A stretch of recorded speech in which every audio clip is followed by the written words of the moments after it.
Abrite el micrófono, pues. Sí, vamos a sí. Bueno, ¿se escucha? Se escucha fantástico. La tenemos a Marti directamente de la provincia de Río Negro, que nos va a comentar sobre algunas cuestiones. Bueno, nada, es el coso de la pregunta. Bueno, la idea de hoy es hablar un poquito de sistema respiratorio. Vamos a revisar más las cifras. Ya no te quieren la gente, dice que prenda la cámara. No, pero estoy muy por guardia, no, sería de guardia. Nunca te vimos por guardia, ¿verdad? Vale. Creo que dice Sí, ahí está. ahí está. Bueno, yo no me veo, pero ustedes ven. Bueno. Distrés respiratorio no es la clase de ventilación mecánica, sino el síndrome de distrés respiratorio, es la valoración inicial en lo que es prehospitalario y servicio de emergencias. ¿Ahí pasan? Sí. Bueno, este es el artículo, se terminó de escribir el año pasado, se publicó este año, si no me equivoco, son guías para manejo inicial y valoración inicial si el paciente con distrés respiratorio. ¿Qué hicieron? Se juntaron 30 expertos, ¿sí?, de sociedades francesas de terapia intensiva y emergencias, e hicieron una revisión bibliográfica de los últimos 20 años. Plantearon preguntas clínicas, hicieron recomendaciones, ¿sí?, según el grado de evidencia y el consenso que había entre los 30 expertos. Y la idea era valorar al paciente, si valoramos cuál es el enfoque, al paciente con distrés respiratorio y disnea previo a cualquier tipo de soporte mecánico en el entorno prehospitalario y hospitalario. Entonces, se enfocaron en 3 puntos, en lo que es severidad, la evaluación inicial y el triage y la estrategia diagnóstica. Primero, bueno, como siempre, algunas definiciones que quizás son un poco confusas, sobre todo al principio. De esta, vamos a ver 3 definiciones. Siempre hay quizás muchas formas de definir algo, ¿sí? Acá voy a ir más por las que describe este artículo, ¿sí? Después nosotros en algunas clases quizás tenemos otras definiciones, pero bueno, en general creo que todos estamos de acuerdo, sabemos que es algo un síntoma subjetivo, ¿sí?, que refiere siempre al paciente, que se puede tener una sensación displacentera, subjetiva, ¿sí?, que se asocia a dificultad para respirar, una sensación de ahogo, desasosiego. Consulta muy frecuente en la guardia, ¿sí?, ya puede ser una disnea aguda, por asma, crisis asmática, neumotórax, insuficiencia cardíaca, neumonías, o en pacientes ya con disnea crónica, EPOC, también insuficiencia cardíaca, cáncer, obesidad, trastornos neuromusculares, etcétera, etcétera. Ellos lo que ven es que entre un 5 y 10% de las consultas en el servicio de emergencia presenten un 10% de los pacientes que se ingresan al hospital y de los que ingresan a terapia presenten un 20%, o sea, el número es enorme. Después hablamos de distrés respiratorio, y acá lo que define es la misma idea molecular de esto, porque bueno, distrés respiratorio como el signo clínico observable en el paciente. Lo que nosotros podemos dar, lo que refiere el paciente, son los conjuntos de signos que acá en este caso nos indican un compromiso de la función respiratoria o mismo esta falta de demanda de oxígeno, ¿sí? Que si lo vemos con taquipnea, ¿sí?, los músculos accesorios, ¿no?, ¿sí?, palabra entrecortada, pacientes con alteración del sensorio, diafalesia, hipernea y actualmente bueno, por agotamiento para respiratorio. Y después tenemos la tercera definición, sí, que es la insuficiencia respiratoria, que hemos visto en los cursos superiores de ventilación, de neumo, ¿sí?, incapacidad del sistema respiratorio para asegurar una adecuada cambio gaseoso, compromiso de la hematosis, ¿sí?, se evidencia por la sometría, presión arterial de oxígeno menos de 60 milímetros de mercurio, saturación periférica, bueno, en fin, hay muchas formas de definirlo y grados. Sabemos que hay distintos tipos, asociados no a hipercambio, pero vamos un poco a volver cachito. ¿Bueno? Sí. Lo que quiero que quede claro es que donde dice distrés respiratorio no estamos hablando del síndrome de distrés respiratorio del adulto. Claro. O sea, no estamos hablando de la patología del circuito auricular, sino que esto sería la misma patología, por ahí con diferentes niveles de gravedad, visto de distintos puntos. Uno es la sensación del paciente, que la falta de aire. Otro es algo que yo puedo objetivar, que es la taquipnea, el uso de músculos accesorios. O sea, donde dice distrés respiratorio, técnicamente podría ser dificultad respiratoria, ¿sí? Y en realidad, a mí no me gusta. Y a mí me gusta el término. Cuando lo empecé a ver dije, para, pero esto no es distrés, no es síndrome de distrés, es otra cosa. Por eso dice distrés, es síndrome de distrés respiratorio del adulto, sino que dice distrés, dificultad. Y a mí me gusta el término distrés respiratorio, porque cuando vos haces el concepto de respiratorio, estás hablando del intercambio gaseoso. Entonces yo mirando a alguien no puedo saber cómo está intercambiando el oxígeno o la CO2 o lo que fuera. Recién ahí entraría en la insuficiencia respiratoria, donde no tienes datos objetivos gasométricos que te definen la insuficiencia respiratoria. Entonces sería lo mismo, visto desde lugares, pero ahí donde dice distrés es dificultad respiratoria, no es que es el síndrome de distrés respiratorio adulto. Sino no es la sensación del paciente, lo que vos puedes objetivar clínicamente y lo que tiene en los gases. Por eso donde dice distrés respiratorio, a mí me gusta más decir distrés o dificultad ventilatoria, donde vos ves los esfuerzos del paciente para alterar su ventilación euneica. Está alterando la ventilación. Ahora, porque el paciente que tiene 4 de bicarbonato va a respirar como una locomotora, pero no tiene alteración del intercambio gaseoso, ni tiene nada respiratorio para corregir. Entonces, decir que el paciente tiene una dificultad respiratoria, uno está infiriendo que lo que tiene es trastorno de intercambio gaseoso, y en realidad técnico porque está compensando la acidosis. Entonces, a mí, si bien está puesto así, a mí me gusta más el término dificultad ventilatoria, y recién los trastornos respiratorios por uno tenemos más. Pero también podríamos mala mecánica ventilatoria. Claro, está ahí agregada, está, o sea, compromiso de la función respiratoria, mimando fuera de músculos accesorios. Pero escribimos mala mecánica ventilatoria. Claro, por eso, no, pero muchas veces pone mala mecánica respiratoria. Y es normal, porque se pone un montón, es más, se está escrito en un montón de lugares. A mí no me gusta, y tampoco como mecánica, porque la mecánica influye un montón de cosas que yo no puedo medir, yo siempre pongo mala dinámica ventilatoria. Porque es algo que yo estoy viendo clínicamente, y no puedo objetivar si la mecánica sirve o no sirve. Si la fuerza que el paciente ejerce para meter aire es suficiente o es insuficiente, entonces la mecánica incluye todo eso, como definición mecánica. Dale, Martí. Bueno, creo que me tocó. Bueno, entonces, 3 puntos de enfoque, ya les dije gravedad, segundo, evaluación inicial triage y tercera, estrategia diagnóstica. Entonces, ¿me dijeron algo? No. Bueno, primero gravedad. Lo primero que hicieron fue revisar si en el entorno prehospitalario buscar cuáles eran los signos clínicos que tenía sentido evaluar, ya sea por referidos por el paciente si podía o por un tercero, o, bueno, quizás no acá, pero en otro país por videollamada, ver signos de gravedad como la taquipnea, la sincronía tóraco-abdominal, la palabra entrecortada, la acidosis, la fresina, signos que uno puede buscar para ver, llamar a largo de gravedad y mandar una ambulancia con médico a la escena. Lo que es videoconferencia, acá yo creo que, no sé, nunca tuve una ambulancia en la que se use videoconferencia para ver pacientes antes de llegar, pero creo que debe existir algo. Pero lo que decían es que se usó mucho durante COVID, que es bastante útil en lo que es la población pediátrica, y que el 76% de los médicos que usan ese método termina influenciando su decisión por la videollamada. Después, evaluaban si tenía sentido ingresar a ciertos pacientes directamente a terapia intensiva, con cuidados intensivos, o a servicio de emergencias. En sí no había un estudio comparativo, pero lo que sí vieron en esta revisión bibliográfica es que si había demora en el paciente que necesitaba entrar a la terapia, si había demora en eso, lo que sí se veía era que se prolongaban los tiempos de ventilación mecánica, el tiempo de internación y aumentaba la mortalidad. Eso independiente de si el paciente usaba o no ventilación mecánica invasiva. Entonces de acá, lo importante, más que si entra directo o no, es no demorar el paso de terapia. Evaluaron predictores de mal pronóstico, sí, el que más peso tiene, que tiene más evidencia, digamos, es la taquipnea, sí, pacientes con frecuencia respiratoria mayor de 25 tienen más riesgo de ventilación mecánica invasiva y de terminar en terapia. A veces yo creo que mucho la gente se asusta porque el paciente está saltando, no sé, 90, 92 y casi nunca te dicen una frecuencia respiratoria real hasta que llega el monitor. Y acá lo que se ve es que la taquipnea es el paciente independiente que más pronóstico marca.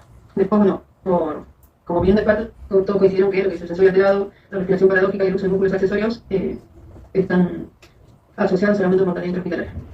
Eso es lo que es la idea. Después, evaluación inicial, triage y monitoreo. Recomendación número 1, que a nosotros nos encanta usar escalas, es usar escalas estructurales para realizar el triage. Esto quizás es más del trabajo de enfermería, ¿sí? Acá se tienen varias escalas, lo que permite es priorizar. Si el que es rojo, tiene que ser rojo, y que quede verde puede quedar tranquilo, y eso no va a aumentar la mortalidad del paciente. Son las escalas que ya conocemos, el código de colores, hay un montón, esta Manchester, esta la canadiense, y bueno, el concepto básicamente es el mismo. Después, lo que es monitoreo. Acá todo esto, la mayoría de las recomendaciones terminan siendo por consenso, recomendación de expertos, si no hay un nivel de evidencia alto, pero bueno, todos coinciden. Monitorizar reduce la mortalidad, si dependiendo de la gravedad del paciente, el tipo de monitoreo, recomiendan a lo que siempre monitorizamos, te da frecuencia cardíaca, respiratoria, temperatura, sensorio, saturación de oxígeno.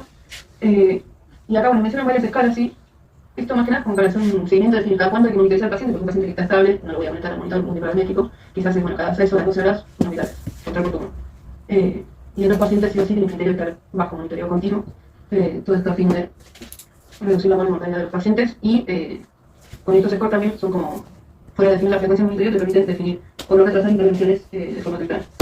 Este es el NIOX, por ejemplo, que en base a la frecuencia respiratoria y la saturación de oxígeno va sumando puntos. Sí, básicamente se deteriora el paciente, más monitoreo, más intervención. No es mucha magia, pero bueno, scores, hay muchos scores. Después pasamos a lo que es estrategias diagnósticas. Nada, acá es un paréntesis sobre TED, la verdad que no me voy a tener un montón, sí. Las recomendaciones se enfocan más en quizás tener un manejo más eficiente, evitar sobreestudiar a los pacientes o pedir estudios de más innecesarios. Sabemos que lo que es TED hay un montón de escalas de scores, ¿sí? Si la sospecha es muy baja, tenemos el PERT que usa acá, ¿sí? Que básicamente es para descartar el tromboembolismo pulmonar. Si todo esto es negativo, si no tenemos ninguno de estos criterios, básicamente no seguimos estudiando para TED.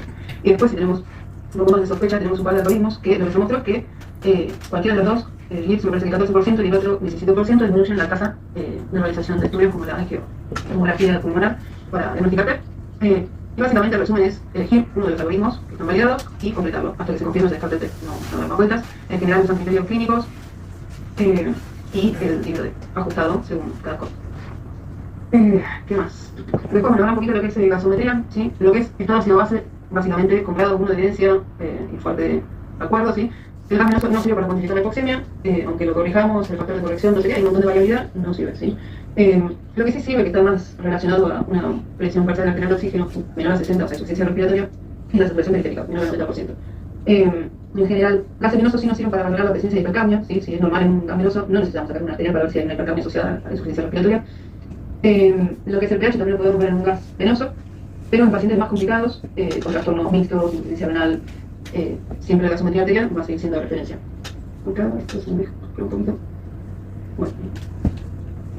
Bueno, nada, no se recomienda lo que es el gas arterial, la rutina cada una hora, sí, para la toma de decisiones o seguimiento. Sí, quizás para lo que es valorar el requerimiento de ventilación mecánica, o pacientes en los que saturar es imposible. No sé, el otro día, por ejemplo, en una paciente con esclerodermia es imposible, gas arterial. O en casos en los que sí hay hipercamia o acidosis asociadas. Hablaban también de predictores de, bueno, esto es un poquito más adelante, pero predictores de fallo de lo que es la ventilación invasiva o CAFO. Acá me llamó la atención porque a veces hablamos de DNI y me queda ese concepto de que nunca estamos muy seguros en cuánto debería mejorar el paciente, o no, digamos. Y acá asociaban el fallo de la ventilación invasiva con la consecuente progresión a ventilación invasiva Acá tenemos cualquier pH interior en 1 hora. O bueno, de ingreso un pH de menos 7.25. Nada, hay predictores que son scores predictores, pero bueno, nos piden un pH arterial, sí, o sea, un pH arterial sí o sí, o sea que el score es como un poco más invasivo, pero tiene o sea, son buenos predictores. Y después tenemos el ROX, que habla de la saturación, la fiebre y la frecuencia respiratoria, pues no tenemos que pinchar al paciente, y son también buenos predictores.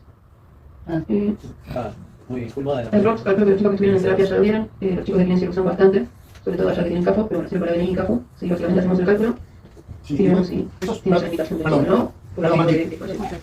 Esos scores, como siempre digo, Sí. son para el que no sabe.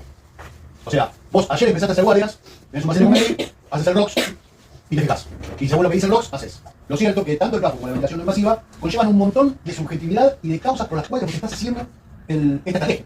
O sea, lo cierto es que miles de veces el paciente tiene una enfermedad de base. Y el hipoxémico tiene un edema pulmón. La enfermedad no va a estar.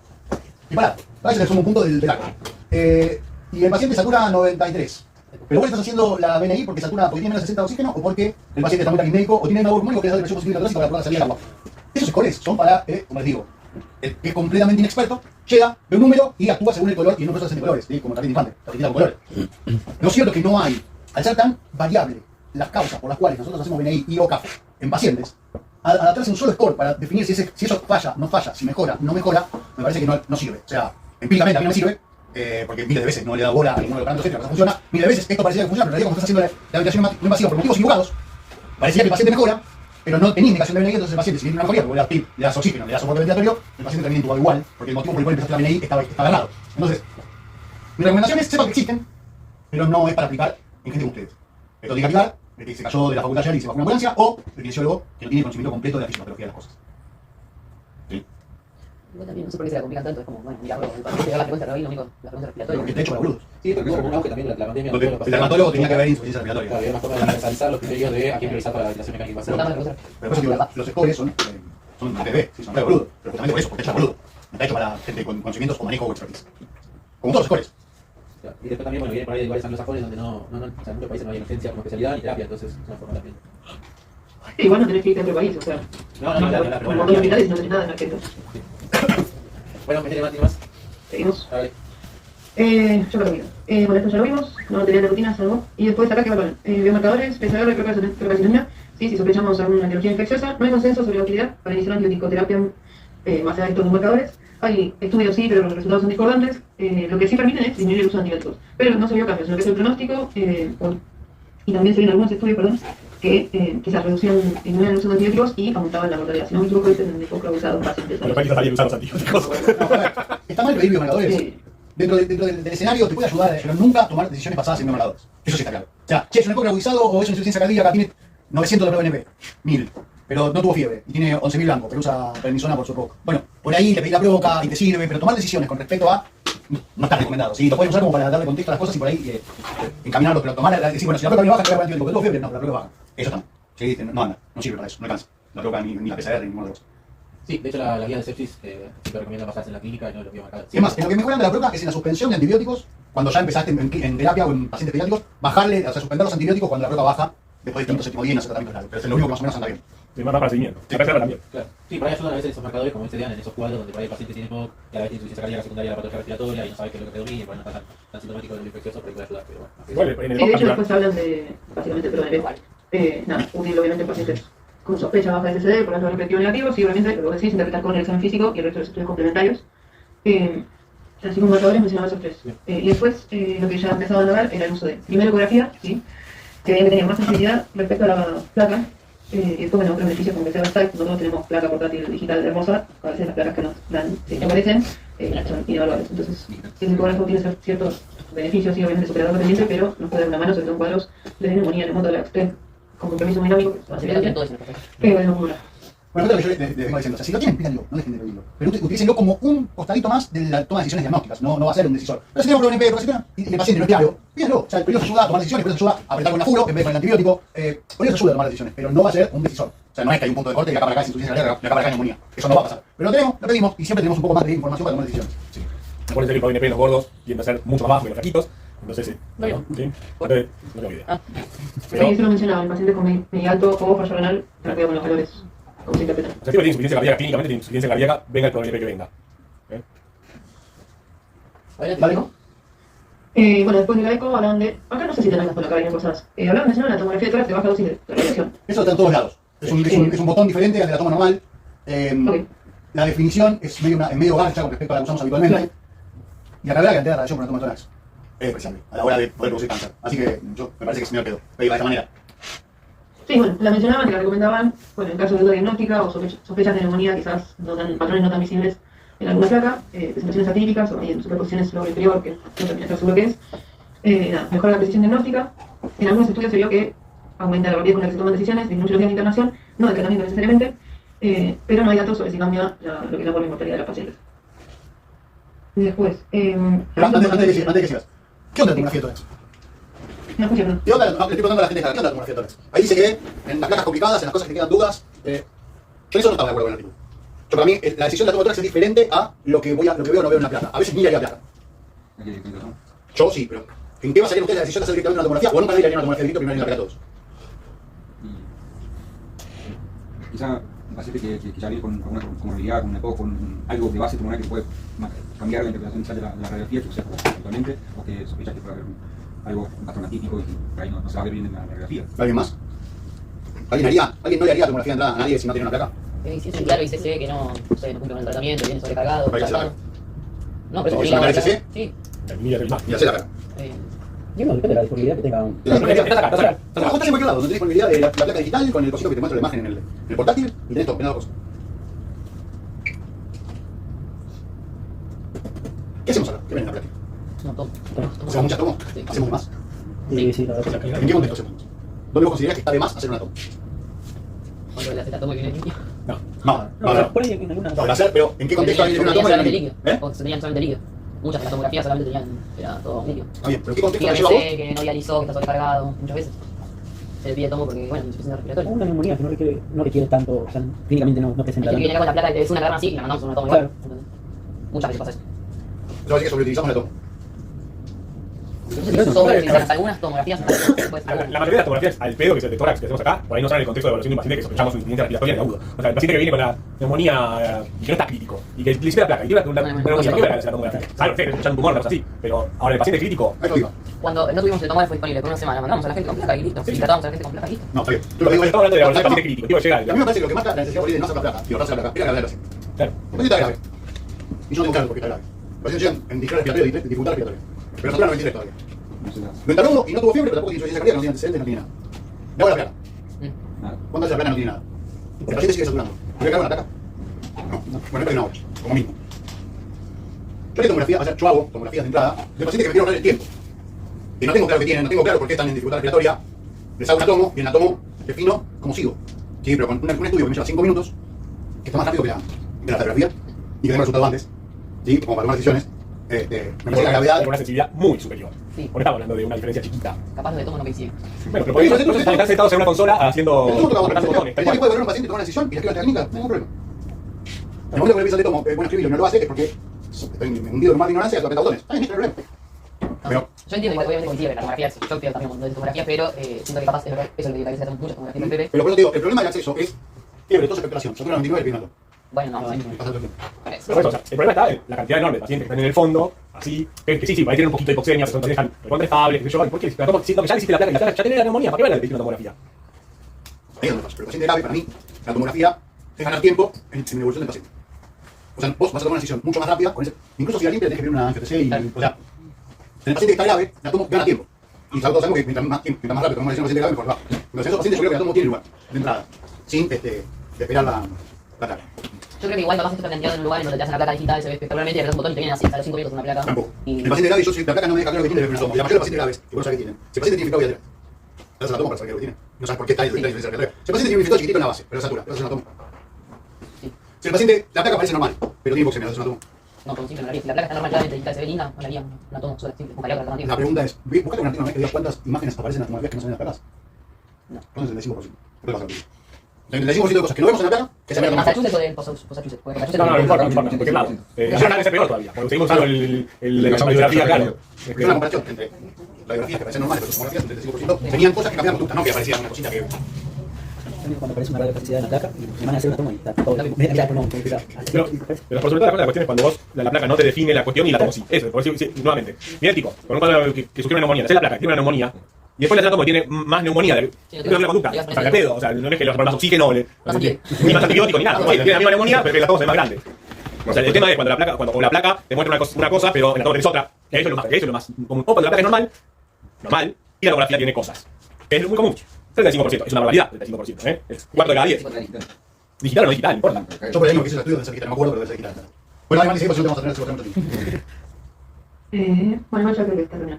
Después, bueno, evalúan pacientes con distrés, adultos mayores. Si hay nada a nivel pronóstico, hay mucha bibliografía, cada uno define lo que es un adulto mayor, muy valioso, con distintos números. Básicamente lo que dicen es que lo que hay que evaluar es la presencia de comorbilidades, malnutrición, deterioro neurocognitivo, caída, dependencia funcional, que son factores independientes de riesgo y predictores de mortalidad, pero que no necesariamente, por ejemplo, son más frecuentes en pacientes de más de 65 años, pero que pueden estar presentes en pacientes jóvenes. No necesariamente un paciente de 70 años tiene más riesgo que otro de 30 con más comorbilidades. Acá, por ejemplo, bueno, una refrescar la discusión para evaluar el grado de tendencia o independencia de los pacientes. Si se puede bañar, se puede vestir, qué grado, bueno, sumando puntos. Y bueno, básicamente eso, ¿sí? En lo que es habilidad, no olvidarse de los signos clínicos, no olvidarse de la frecuencia respiratoria y controlar la verdad, si lo que recomiendan es básicamente que 30 segundos y contar, no intentar cualquier número. Recordar los predictores de mal pronóstico, sin no demorar si necesita el ingreso a terapia. Bueno, acá para la enfermería se recomienda hacer el triage, que para nosotros quizás es obvio porque vas a enfermería y hay lugares donde básicamente llega la gente y se llama la gente como llega. Acordarse del monitoreo, ¿sí? Adecuado al paciente. Y bueno, nada, para la estrategia diagnóstica va a depender obviamente de la sospecha diagnóstica, usar los esfuerzos adecuados, evitar el sobreuso de estudios diagnósticos y apoyarse en las herramientas que uno tiene a mano, como la ecografía, y eventualmente marcadores o tomografía. Creo que ya. Eso. No sé si... ¿Alguien quiere preguntar algo, algo? ¿Quedó claro? Básicamente, todo lo que nos estuvo charlando Martí es como bueno, una aproximación al paciente con motivo de consulta, dificultad respiratoria, porque se objetivan signos clínicos de insuficiencia respiratoria o ventilatoria, ¿no? Cómo me aproximo al diagnóstico, cómo defino la gravedad, qué estudio solicito para identificar el diagnóstico y cómo lo abordo desde el punto de vista clínico. Y yo creo que son cosas que hacemos todo el tiempo, quizás está bueno para ordenarlo un poco, digamos. Claro. Pero no es que haya algo súper nuevo. No, es simplemente bueno, tener en cuenta la estructura, ¿no? Para la emergencia, se lo digo siempre, es clave para cualquier emergencia, así como en el trauma está el ABC. En el resto de las emergencias estaría bueno que uno tenga, más allá del ABC, que siempre es útil, como un esquemita en la cabeza de cómo plantarse frente al paciente, ¿no? Entonces está bueno que te modele esta forma de organizar el pensamiento de cómo me aproximo a un paciente con dificultad respiratoria o respiratorio agudo. Es una introducción a mi que se no tenía. Y vale como introducción al tenido de la semana que viene, que es sobre el texto. Que va a ser el miércoles porque el lunes es feriado. No es 15, claro, perdón, son 17, 15. Bueno, gracias Marco. ¿Por qué me toca? Bueno, chicos. Chao, Marco, disfrutá. Te queremos. ¿Qué más de fotos de Sebal? Bueno, me acuerdo. Gracias. La primera parte de la charla va a ser esto y va a ser hablar nosotros, así que van a tener que hablar. Si no, soy yo repitiendo estas cosas y eso está aburrido para ustedes y para mí. Vamos a hablar de asma y si bien el objetivo de esta clase no es dar una charla sobre el asma y la fisiopatología del asma, porque se supone que eso ya está en lo que son las clases de grado, tampoco es lo que importa a ustedes como emergentólogos, pero sí para por lo menos tener una idea general o repasar algunos conceptos que va a ser el motivo por el cual después hagan lo que tienen que hacer con un paciente que viene con una crisis de asma, ¿sí? Lo primero que quiero que me digan es, o que charlemos entre todos, es ¿qué es el asma? ¿O qué es para ustedes el asma? O si me tuvieran que decir sus palabras o con lo que se acuerdan de lo que leyeron o vieron antes o saben o escucharon o lo que fuese. Si tuvieran que definir el asma. Perdón, el motivo por el cual hago esto o hacemos esto cuando hablamos del asma es porque hay mucha información, muchas cosas que se dicen, no se hacen en las salitas, en las guardias y en los consultorios sobre el asma, que son más mitos o cuestiones o saberes adquiridos que no tienen por ahí mucho que ver con lo que verdaderamente es el asma en sí. Nosotros en el consultorio vemos muchos pacientes que vienen con diagnóstico de asma, con diagnóstico de otra cosa, y muchas veces lo que terminan teniendo es asma o no tienen asma. Y ustedes como emergentólogos les va a pasar mucho porque el punto de contacto inicial de todos los pacientes asmáticos siempre es la guardia. Siempre un paciente asmático que llega al consultorio sin diagnóstico de asma ya pasó muchas veces por la guardia, antes de llegar al generalista o al neumonólogo. Así que díganme. ¿Puede ser una hiperreactividad bronquial secundario a algún factor desencadenante? Bien, vamos a ir construyendo de a poco la definición. Factores desencadenantes e hiperreactividad bronquial. ¿Qué más?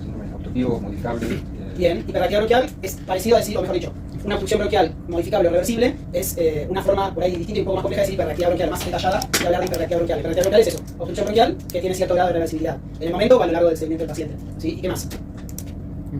Inflamatorio. Estrechamiento y obstrucción de la vía aérea, eso, ¿viste? Bien, es una enfermedad inflamatoria. ¿Sí? Entonces, cuando fisiopatológica o etiopatológicamente, cuando buscan cada enfermedad, lo primero que se hace es clasificar en qué tipo de patología es infecciosa, inflamatoria, oncológica, etc. El asma es una enfermedad inflamatoria. Entonces, por ahí tenemos que es una enfermedad inflamatoria que tiene algunos factores desencadenantes y que lo que produce es obstrucción bronquial con cierto grado de reversibilidad, ¿sí? En el momento o a lo largo del tiempo y seguimiento. ¿Qué más? ¿Cuáles podrían ser los desencadenantes? Un montón de humo. Micropartículas, sí, sea humo o cualquier cosa que haya en el medio ambiente, micropartículas, ¿qué más? ¿Cómo? Alérgenos. Bien, que son dentro del grupo de micropartículas, que pueden ser orgánicas o inorgánicas, pero que lo que generan es hiperreactividad o inflamación bronquial. ¿Qué más? Infecciones respiratorias. Esas son las dos más importantes, ¿sí? Hay otras, ¿qué más? ¿Se acuerdan? Algo súper frecuente, que muchas veces eso los pacientes tienen por eso. El tratamiento tratamiento insuficiente. Bueno, sí, es también yo pregunté porque consulta, muchos pacientes vienen por la reaparición de los síntomas ante la suspensión del tratamiento. ¿Cómo? No sé si estrés. El estrés, sí, el estrés por un mecanismo inflamatorio neuroendocrino y también por un mecanismo de hiperventilación puede producir obstrucción bronquial. ¿Cuándo notan los pacientes que tienen más síntomas por el asma? Al ejercicio. Al ejercicio. El ejercicio, por el mismo ejercicio en sí, sobre todo en la primera parte del ejercicio, por la misma hiperventilación, genera una exacerbación de los síntomas, sobre todo en los pacientes que no están tratados. Y eso también es un motivo de consulta igual. Pacientes que no tienen síntomas y que previenen porque hacen actividad física y cuando empiezan a hacer actividad física tienen broncoespasmo, sobre todo en la primera etapa del ejercicio. Y eso tiene que ver con una redistribución de flujo y una modificación del músculo liso a nivel bronquial, que ante el aumento del volumen minuto, ante el aumento del flujo minuto en realidad, percibe eso como una posible noxa y produce constricción del músculo liso bronquial. ¿Sí? Esas son las tres más importantes. Hay un montón, pero las más importantes son micropartículas, orgánicas o inorgánicas, infecciones y el ejercicio. ¿Sí? ¿Qué me puede decir por ahí definición con todo esto que dijimos, incluyendo toda una definición? Entonces, una enfermedad Nos falta una sola cosa, nos falta igual al principio. Si nosotros digamos que es por área, digamos, es una enfermedad inflamatoria crónica. Es una enfermedad inflamatoria crónica que produce hiperreactividad bronquial reversible y que se desencadena principalmente por el ejercicio, las infecciones respiratorias y las micropartículas. Si nosotros tuviéramos que agregarle algo al principio a esa definición, que tiene que ver con el diagnóstico. ¿Ustedes saben cómo se hace el diagnóstico de asma? No. Es clínico. Es clínico el diagnóstico. ¿Por qué? Porque se basa mucho en el control de los síntomas. El control de los síntomas tiene que ver con la severidad del asma, no con el diagnóstico. Nosotros después van a ver en una diapositiva, ¿se escucha? Sí, se escucha igual. Ah, se puede. Acá hay un botoncito, no sé lo que sí. Así que si me siento muy raro. Muy hablando con Es un show de stand-up. ¿Y ahora? ¿Cómo es el diagnóstico asma clínico? ¿Y cómo sería eso? ¿Qué le tiene que pasar al paciente? Tiene que mejorar con el respiratorio. Eso es una parte del diagnóstico, ¿qué más? Tiene disminución de flujo respiratorio. Sí, pero si es clínico, es verdad que existen estudios que son de apoyo, de soporte, que puede ser el tipo flujo o la espirometría, pero el diagnóstico, como dijo él, es esencialmente clínico. Yo no necesito una espirometría ni un flujo para decir que un paciente tiene asma. Esos son los síntomas, perfecto, está bien eso. El historial. La historia del paciente, ¿qué son esos síntomas que usted está diciendo? ¿Cuáles son? ¿Tos? ¿Sibilancias? ¿Qué más? De la apnea. ¿Tos? ¿Sibilancia, apnea? Y Falta uno. Y opresión torácica. Los síntomas que tiene el paciente son esos. Opresión torácica, tos, sibilancias y apnea. Y esos síntomas tienen características, tienen una cronología. ¿En qué momento son más frecuentes? A la noche. Son síntomas que suelen predominar a la noche, los puede tener en cualquier momento del día, pero suelen predominar a la noche, y ahí sí entra la parte terapéutica, que suelen tener reversibilidad, o mejoría, mejor dicho, no reversibilidad, mejoría con el uso de broncodilatadores de corta duración y corticoides sistémicos. Esa segunda parte, eso último, es súper importante en el diagnóstico del asma. Hay un dicho en inmunología que no todo lo que sirva es asma, no todo lo que tiene ese cuadro clínico que nosotros dijimos es asma. Hay muchas otras patologías que son diagnósticos diferenciales del asma, de pacientes que tienen opresión torácica, silbidos, tos y que también empeoran de noche. Me tienen que poder decir un ejemplo. Un diagnóstico diferencial de eso me pueden decir porque es una motivo de consulta bastante habitual en la guardia y más acá. ¿Qué? ¿Edema agudo? No. El edema agudo. La insuficiencia cardíaca, ¿sí? El asma cardíaco.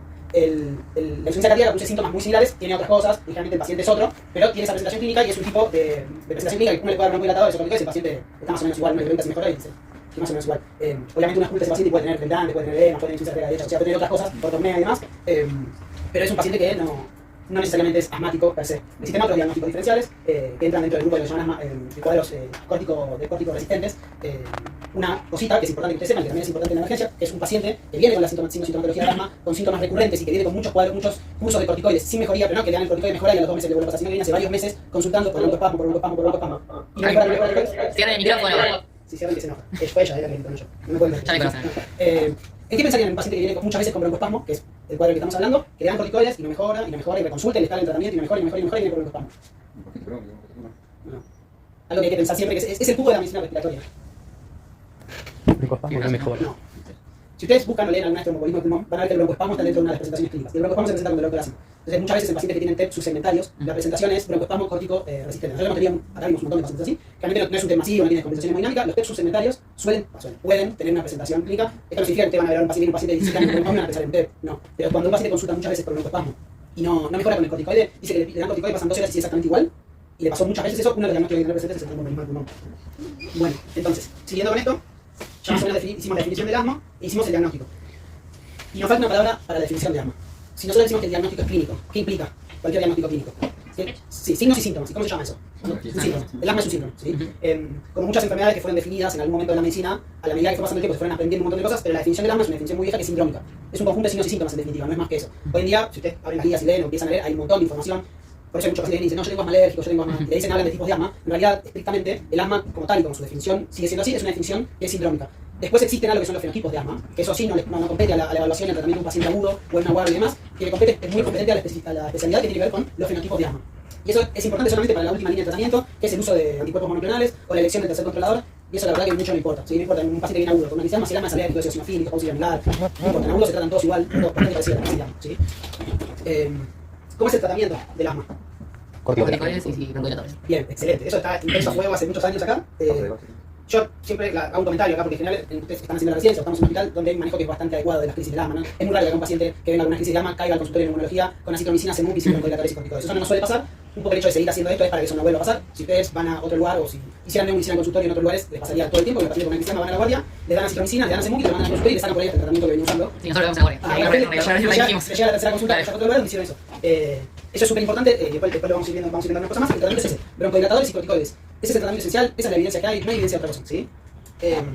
Y después habían preguntado, esto no es de esta clase, pero habían preguntado, o dijeron en realidad, el diagnóstico de POC. Hay una diferencia esencial entre el diagnóstico de POC y el de asma, ¿cuál es? ¿Cómo? ¿La reversibilidad? Eso es un apoyo diagnóstico. Pero ¿cuál es la diferencia entre el diagnóstico de asma es clínico y el diagnóstico de POC? Es espirométrico, es exclusivamente espirométrico. El paciente con POC no importa si tiene bronquitis, si tiene, no importa. Tiene que tener una espirometría con un patrón obstructivo o algunos otros detalles. Puede tener una espirometría con un patrón obstructivo y tiene tratamiento y por eso lo vemos en espirometrías con volúmenes pulmonares. Que no importa, pero es un diagnóstico exclusivamente espirométrico. Uno no puede hacer un diagnóstico, usted no puede en una guardia hacer un diagnóstico de POC. Pueden sospecharlo, le viene un paciente con un perfil efisematoso o bronquítico crónico, con síntomas y con el antecedente del tabaquismo, la expulsión a la biomasa. Lo puede sospechar. Usted no puede decir que ese paciente tiene POC, porque de hecho después de la espirometría, por ahí era normal el paciente de espirometría y no tenía POC. Esa es la diferencia principal entre el diagnóstico del asma y el POC. El diagnóstico de asma se puede hacer en una salita en una guardia, el de POC no. ¿Sí? Bien, y el último punto que habla de las crisis y las ramificaciones del asma, y hay una pregunta si son todas iguales o no. Yo ya les di parte de esa respuesta. ¿Y cuál sería? ¿Qué cosa la pregunta? O sea, si todas las rehabilitaciones son iguales. Sí.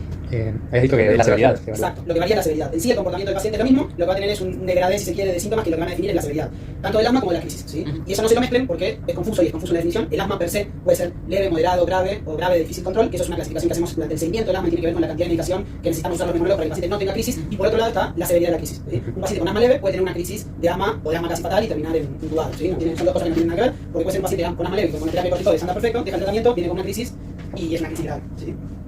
Eso para no mezclar, sobre todo porque van a leer evoluciones donde los neumólogos del tiempo ponemos a malea, y eso no tiene nada que ver con lo que le está pasando al paciente que tiene ustedes acá. Bueno, ¿qué es esto? Calmamiento. Exacto. El tratamiento del asma en el seguimiento es esto. Y esto no tiene nada que ver con el tratamiento de una crisis de asma, ¿sí? Y eso ustedes lo tienen que tener presente, porque otra de las cosas que tienen que tratar de no hacer, igual después vamos a ver en unas preguntas, es meterse con esto si no están muy seguros del paciente que está viendo, si no conocen al paciente que tienen adelante, ¿sí? Estos son los steps o los pasos del tratamiento, que lo que nosotros usamos es bastante tutorizado el tratamiento del asma. La realidad es que después nosotros esto lo usamos de ahí, van a ver que a veces, si comparan esto con lo que ven que hizo un neumólogo en consultorio, por ahí el neumólogo está haciendo otra cosa, y eso está bien porque nosotros vamos acomodando el tratamiento al paciente, y eso está escrito también en las guías, que el tratamiento, si bien está tipificado y no tiene grandes invenciones para hacer, uno lo adecua a la situación de cada paciente. Una de las adecuaciones de tratamiento que van a ver muy frecuentemente que hacemos, y por lo menos acá, es la disponibilidad de medicación. Nosotros acomodamos muchas veces la medicación que más o menos acomode al paciente con lo que tenemos. Si no tenemos disponibilidad, ustedes van a ver por ahí si agarran un paciente mío que está, debería ser un escalón 3, y yo lo tengo, no sé, con budesonide y platropio y una dosis de neumotrol a la noche. ¿Ves? Esto no está escrito en ningún lugar, pero me cuesta conseguir el neumotrol, lo voy a decir yo. Y eso uno acomoda al paciente al medio. Bien. Bueno, esto sí está sacado de la schema, o de la gema, y lo tienen que haber visto una vez. Así que me pueden decir ustedes qué es esto. ¿Qué es esta cantidad de información imposible de digerir? La explicación según la profesoría. Ajá, ¿y qué más? Es moderado y el otro es el... Y que si ustedes vieran esto, más allá de que esto ustedes lo pueden aprender, memorizarse y es un montón de información que en el aire no significa nada.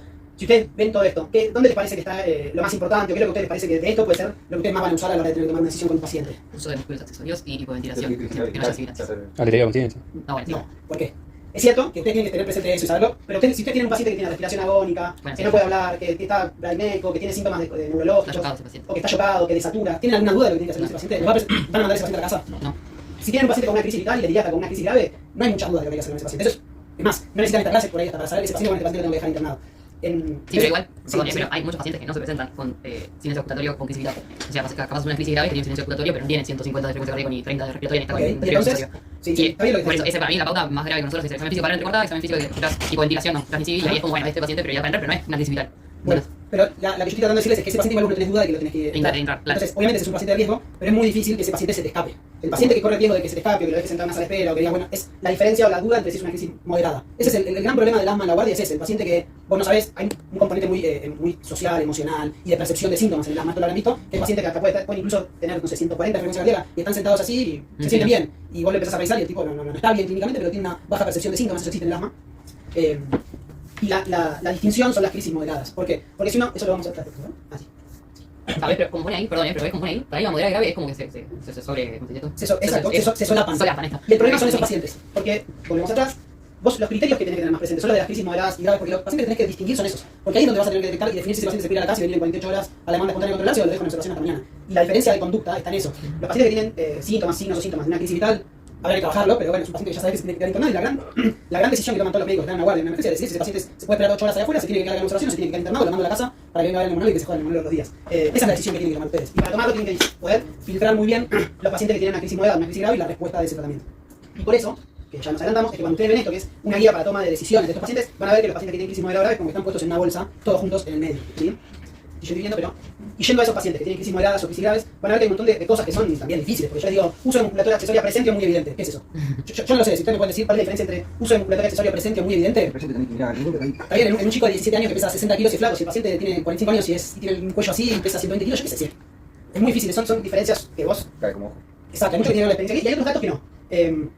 El uso del habla y la frecuencia cardíaca son de... No, ahora ese paciente está desaturando. Si el paciente está desaturando, ya no hay ninguna duda. Ese paciente asmático que desatura, no hay ninguna duda. Es muy tardía la desaturación. De hecho, ustedes tienen pacientes con crisis grave que desaturan menos de 90, también es raro, no desaturan los pacientes. A menos que tenga otra cosa, no desaturan. Es más, no desaturan 99% y están mal, igual desaturan bien. ¿sí? Puede tener infección justamente. A menos que tenga otra cosa, exactamente. Pero los pacientes que tienen una crisis asmática sin compromiso parenquimatoso es muy raro que desaturen, aunque tengan una crisis grave.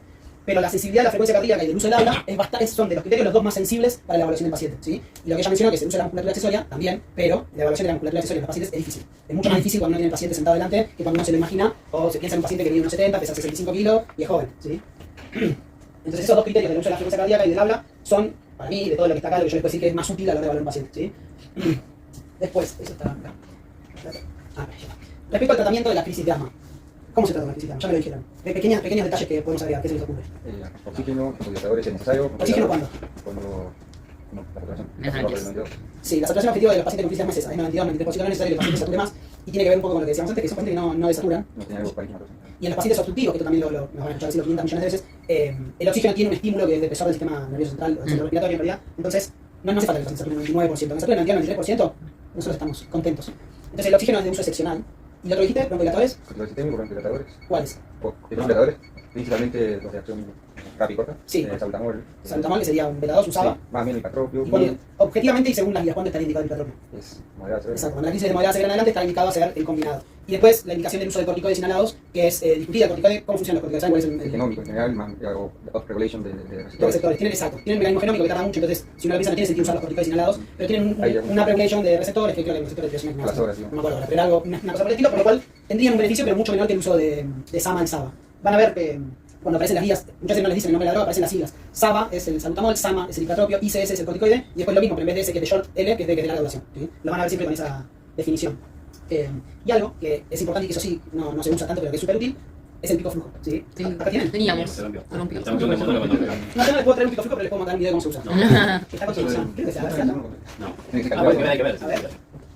No sé qué pasó, se rompió o se desapareció, no me acuerdo. Yo lo saqué de YouTube. Está bloqueado. Tuvimos un periodo de gracia después de la pandemia que se podía perder. Sí. Después de mejorar la cosa que no funcionan. Hay dos cosas para las cuales son útiles el pico flujo, tanto en el seguimiento de la asmática en forma crónica como aguda. Lo ideal sería que cada paciente tenga su pico flujo, porque como todos los pacientes que tenemos nosotros tienen asma y tienen 500 millones de cosas más, tienen asma y EPOC, tienen una superposición. Asma, ICC, EPOC, Exacto. neumonía, A nosotros nos serviría que todos los pacientes, sobre todo los pacientes que son reavisadores frecuentes, los pacientes que no, pero los pacientes que son reavisadores frecuentes, que tengan su propio pico flujo y sepan cuáles son sus medidas habituales. ¿Por qué? Porque cuando ustedes van a ver el pico flujo, vieron que tiene una medida que es más de 80, 50-80, menos 50, que se le pone con colores verde, amarillo y rojo. Ese es otro indicador muy bueno sobre el paciente. Tal vez el mejor de cómo está verdaderamente ese paciente, para dejar de lado lo que hablábamos antes, que es la percepción que puede tener el médico de lo que le está pasando al paciente. El problema con eso es la disponibilidad de la guardia y saber o no saber el pico flujo basal de ese paciente. Porque un paciente que tiene el pico flujo que habitualmente le da 65, 70, viene a la guardia y le da 65 y es moderado, está amarillo supuestamente, pero es lo que le da siempre. Sí, pero nos salía mucho a nosotros cuando entraban y capaz pasaba, viste, el fondito ese que tenemos ahí, el procedimiento, a ver si está mejor o no está Para mejor. dos cosas le sirve. Para ver cómo le da al principio, porque si al principio el tipo le da 85, bueno, ya uno se queda más tranquilo, y si le da mal, en el principio, ver cómo va respondiendo a lo largo de las horas. Sirve para esas dos cosas y es bastante útil. Es bastante útil porque uno se sesga mucho en la evaluación de los pacientes asmáticos en las crisis. La creación de esa lista interminable de síntomas es por eso, porque uno con el tiempo se va sesgando, porque los pacientes con asma, está mal que me lo diga, pero son chotos a veces. No tienen muchos síntomas y no te dicen nada, o te hacen un escándalo bárbaro y están bastante bien. Entonces uno va prejuzgando para un lado o para el otro con esos pacientes y el pico flujo es algo bastante objetivo. Yo pensaba el tema de la frecuencia cardíaca, porque sí, muchos saben cómo hacer la friada de rescate en la clase sí, y no están se salbutamol y están todos taquicárdicos. No, y si yo tengo un paciente que viene con una crisis asmática severa, que se estuvo matando con PAF y viene con 140 por minuto, ¿vos vas a decirme que eso es por el salbutamol? Es más, te voy a preguntar especialmente un paciente que tiene una crisis no tan leve, que vino por ahí con 110, 100 de frecuencia cardíaca, entre leve y moderado, y vos le hiciste los pases de salbutamol, ¿cómo tenía la frecuencia cardíaca a los 20 minutos, media hora? En general, siguen taquicárdicos. Por ahí, cuando ya se le fue el cuadro y el susto y toda esa cosa, bueno, bajan. En general, los pacientes que tienen una crisis que es entre leve y moderada, vos le haces los pases de salbutamol, esperan media hora y la frecuencia cardíaca baja. porque el salbutamol tiene un mecanismo de acción que es muy corto. Entonces, si le mejoran los síntomas, la frecuencia cardíaca tiene que bajar. Es cierto, la salvedad es cierto que si yo tengo un paciente sentado y me llegó y le hizo 7 pases de salbutamol hace 2 minutos, bueno, la frecuencia cardíaca no te va a salir porque se hizo recién. Pero en general, cuando mejoran los síntomas del broncoespasmo y pasan 15 a 20 minutos, si mejoró, la frecuencia cardíaca tiene que mejorar. Si sigue taquicárdico, bueno, se lo puede decir que es por el salbutamol, porque el efecto ya tendría que haber pasado. ¿Sí? Entonces habíamos dicho hipertrofia moderada grave, salbutamol y uso de corticoides sistémicos. ¿Qué corticoides? Ahora vamos a ir de eso. Bajos. No, Espera. no creen. Yo creo que ese pregunta que me van a decir. Lo primero es el uso de los corticoides. Muchas cosas ya sí que las hablábamos y ya saben, pero no importa. Ustedes tienen que pensar que nosotros hacemos esto y venimos teniendo estas charlas hace bastante y para que siga siendo de esa manera. ¿Sí? Esto sería una pregunta, en realidad no sé por qué le falta. No es una aseveración que ustedes tienen que decir si es verdad o mentira. Los corticoides son solo necesarios sistémicos en los pacientes que tienen crisis graves o vitales. Siempre dice solo en la pregunta. Sí, en todas. No sé. En todas también. En todas. En todas. Los pacientes con una crisis de asma tienen indicación de corticoides sistémicos. ¿Por qué? Porque De la definición. Por la recaída. Y por el tiempo de duración de la medicación que yo estoy dando. ¿Cuál es el tiempo de reacción que tienen los aerosoles de coagulación? Media hora a 2 horas. Más que eso no duran en el salbutamol hipertrófico. ¿Y los corticoides? ¿Qué? ¿Empieza a hacer efecto cardíaco? Exacto, ¿cuánto tardan en hacer efecto? Mínimo 6 horas. Exacto, el inicio de acción es entre 4 y 6 horas desde que el paciente recibe el corticoide. Y después, depende del tipo de la forma de administración, pero más o menos son 24 horas por lo menos que dura el efecto. Entonces, ahí se entiende fisiológicamente por qué se usa de esa manera, salbutamol hipertrofio, para salir del paso las primeras horas y el corticoide sistémico para que después no tenga recaída o no esté usando salbutamol durante todo el día, por hipertrofio, ¿sí? Hasta que sea reevaluado por el especialista o por el médico que lo sigue y vea qué hace con el tratamiento crónico, que es lo que vimos de los escalones del Gino. Acá van a ver que aparecen algunos trabajos, que si después quienes los lean, sé que no lo van a hacer, pero donde se supone que justifico lo que les estoy diciendo. Uy, pero en el 2000 todo. Y pero porque no hay ninguna evidencia nueva de esto, entonces y antes ya se sabía también. Ah, igual era modificar cuando había. El uso de los corticoides, la duración, pero no esto. Ah, Bueno, esto es lo que les había preguntado antes. ¿Cuál es la vía de elección para la administración de los corticoides? O mejor dicho, es una aseveración. La vía de elección de los corticoides en la guardia es endovenosa. No hay cambio, se supone, entre una y otra, pero si el paciente está vomitando, no le endovenoso. ¿Por qué? Si no hay ninguna evidencia, ¿por qué preferís hacer algo que no tiene ninguna evidencia? No hay inferioridad Por entre eso, una y no otra. hay ninguna evidencia que diga que el corticoide endovenoso es mejor que el intramuscular o que el bioral. Intramuscular porque no. O sea, por un tema de confort, básicamente. Si el paciente, aparte de taquipneico, por ahí incluso tiene náuseas los pacientes eso, por la dosis. Si lo tenés en una vía y lo puedes pasar en endovenoso, sí, lo pasas en endovenoso. No. Las únicas dos indicaciones del corticoide, si lo tenés que dar de otra manera que no es bioral, es si el paciente tiene deterioro neurológico y no puede tragar, o como dijiste vos, que tenga vómitos imposibles y no puede tragar, pero si no. Sí, lo hacemos mucho porque está ahí, le ponen la vía 200, tú, y como rápido. Pero, y esto acá o en cualquier otro lugar, la diferencia de costo que hay entre darle corticoides endovenosos a un paciente, corticoides bioral, el uso de una vía, el uso del tiempo del enfermero y demás, es bastante. Si ustedes multiplican eso por la cantidad de pacientes, es bastante. Y la realidad es que se explica un montón de cosas. Igual, aparte hay mucha de esa idea, así como en la cabeza de uno, de que el endovenoso hace efecto más rápido, ¿Cómo se llamaba esto? Mito. Eso es un mito. Por lo menos el corticoide hay otra medicación que puede ser que tenga más biodisponibilidad si uno la administra en forma endovenosa o tópica o la que sea. El corticoide, justamente porque tiene un mecanismo de acción principalmente genómico, es exactamente lo mismo por la vía que uno lo administra. ¿Sí? Incluso el perfil de efectos adversos también es el mismo, salvo bueno, cuando es tópico y no lo son, no, pero después sistémicos, si son sistémicos, es exactamente lo mismo. Y eso es lo que más cuesta, porque es muy difícil, más allá de la evidencia que haya, ir contra la idea natural que uno tiene que si yo le estoy pasando por la vena, tiene que ser mejor o más rápido o lo que fuese. Ya me olvido. Pero no, es exactamente lo mismo y esto está recontra estudiado. Desde capaz de lo que más evidencia hay de todo esto es esto. Y de hecho, no es casualidad que haya puesto. ¿Hay algo en múltiples particular, cosas. aparte del tema del vómito y eso, que altere la función, por ejemplo, No. con una insuficiencia cardíaca, con congestión? No, nada de eso para la furosemida. Lo más importante es el deterioro neurológico. Ahí sí, un paciente que está suporoso, vos no le vas a dar una pastilla porque no sabés qué va a hacer, la pastilla se va a aplicar. Esa es la más importante. ¿Sí? A la otra se debe indicar medicación de rápida acción. Esperen, algo que decía Arlan. ¿Cómo se dan los corticoides? ¿Cuánto tiempo se da el corticoide después de la crisis de asma? Antes tenían 5 días, ahora son 3. Sí, de 3 a 5 días, antes era más en realidad. Se viene recortando el tiempo, desde que yo tengo memoria se viene recortando el tiempo de los corticoides.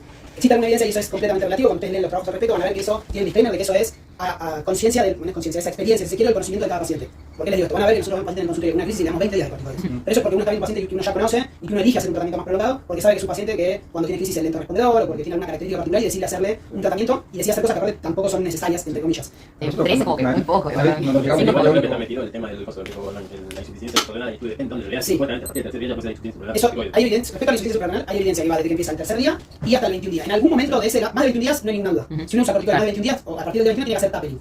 Pero a partir del tercer día uno podría hacer insuficiencia suprarrenal, o a medida que van pasando los días aumenta el riesgo, pero uno no tiene forma de predecir eso, porque depende, es muy individual de cada paciente.